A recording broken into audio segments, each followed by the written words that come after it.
அஸ்ஸலாமு அலைக்கும் வரஹ்மத்துல்லாஹி வபரகாத்து. நம்மளுடைய முஹம்மது நபி ஸல்லல்லாஹு அலைஹி வஸல்லம் அவங்க கவலையான நேரத்தில் இந்த துவாவை வந்து ரிசீட் பண்ணியிருக்கிறாங்க. இந்த துவா வந்து அதிகமாக ஓதி இருக்கிறாங்க. அப்போ இன்ஷால்லா நம்ம அந்த துவா நம்மளுடைய கவலையான நேரத்தில் நம்ம இன்ஷால்லா அந்த துவா ஓதலாமா? இன்ஷால்லா அந்த துவா என்னன்னா, லா இலாஹ இல்லல்லாஹுல் அலீமுல் ஹக்கீம். லா இலாஹ இல்லல்லாஹ், வணங்குவதற்கு தகுதியானவன் அல்லாஹ்வை தவிர வேற யாரும் இல்லை. அலீம், அவன் மகத்தானவன். ஹக்கீம், பொறுமையானவன்.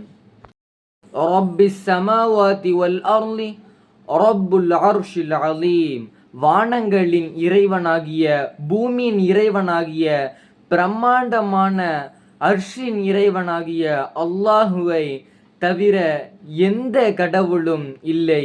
அழகான துவா வந்து முஹம்மது நபி ஸல்லல்லாஹு அலைஹி வஸல்லம் அவங்க வந்து அவங்களோட கவலையான நேரத்தில் வந்து இந்த துவாவை கேட்டிருக்கிறாங்க. இன்ஷால்லா நீங்கள் கவலையில் இருந்தீங்கன்னா இந்த துவாவை இன்ஷால்லா அல்லாஹ் கிட்ட கேளுங்க. உங்களுடைய நண்பர்களுக்கும் இன்ஷால்லா இந்த வீடியோ ஷேர் பண்ணுங்க. அவங்களும் கவலையான நேரத்தில் கேட்டு இன்ஷால்லா இந்த துவாவை அதிகமாக வந்து ரிசீட் பண்ணுங்க. அதிகமாக எல்லாத்துக்கும் ஷேர் பண்ணுங்க. அஸ்ஸலாமு அலைக்கும் வரஹ்மத்துல்லாஹி வபரகாத்துஹ்.